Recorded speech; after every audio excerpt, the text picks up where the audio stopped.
Bienvenue dans cette nouvelle vidéo. Alors c'est une vidéo qui est consacrée au printemps paraguayen. Ici c'est le 21 septembre. Chez vous en Europe c'est l'automne, mais ici c'est le printemps et c'est le moment de la floraison de ce magnifique arbre à floraison jaune, le Lapacho amarillo. Amarillo signifiant jaune en espagnol.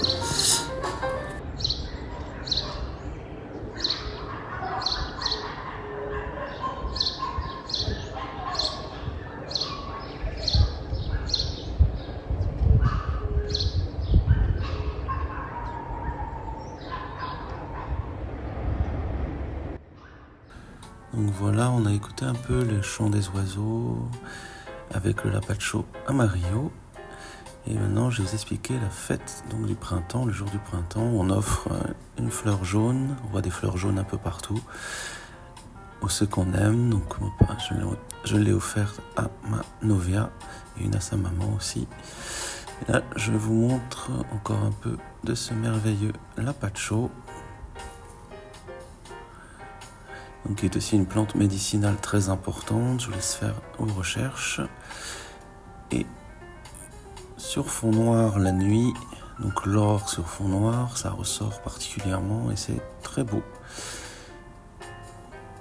Et ensuite, je vais vous emmener dans un vivero, donc une petite pépinière pas loin de là où elle habite et où j'ai pu donc je me suis laissé tenter par deux plantes, un bananier et un petit agrume qui sont désormais sur mon balcon. Il y avait en effet beaucoup de très jolies plantes, de jolies fleurs. Ça m'a donné aussi un peu une idée de ce que je voudrais faire plus tard comme l'une de mes entreprises, l'un de mes travails. Et on trouve des plantes exotiques un peu rares comme celle-ci, qui est variegata. Et comme c'est bien joli, bien organisé, et tous les pépinières sont souvent comme ça. Et ça me plaît.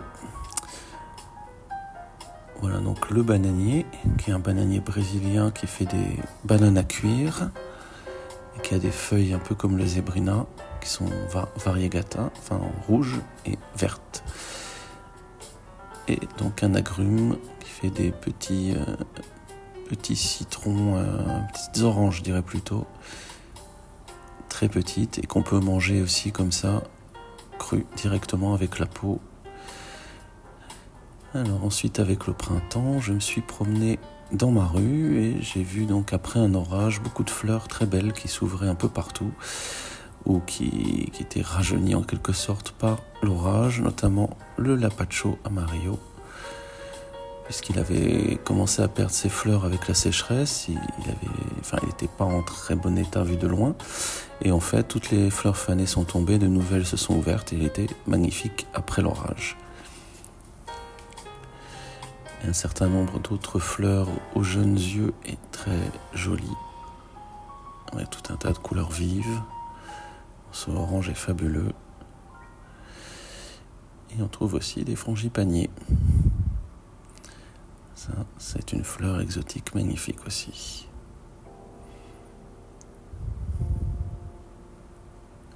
Celui d'avant, c'était le Santa Rita. S'ils appellent ça comme ça, en fait, c'est le bougainvillier. Ces petites fleurs oranges aussi. Quelques teintes de rose. L'arbre orchidée, c'est le Boinia purpurea. Ça, on en voit pas mal dans la ville. Ça fait comme des petites orchidées. C'est touffu et tout à fait charmant. Donc là, je vous montre nos mains à tous les deux mêlées, parce que nous sommes désormais fiancés. Et nous nous marierons quand le temps sera venu. Ensuite, on est parti quelques jours donc, dans le sud du Paraguay, à Encarnación, enfin à côté d'Encarnación, San Juan del Paraná. Il y a aussi Carmen del Paraná qui est très connue. Et une ville que je vous conseille, donc est Villa Florida, où il y a une très belle lagune qui est sur le chemin, à mi-chemin à peu près, un petit peu plus.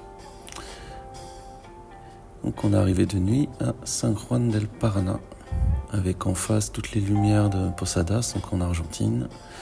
C'est là que la frontière se situe.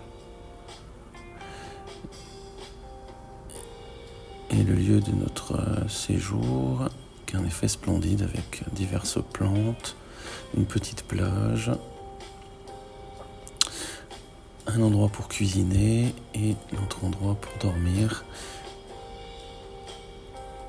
avec une vue magnifique.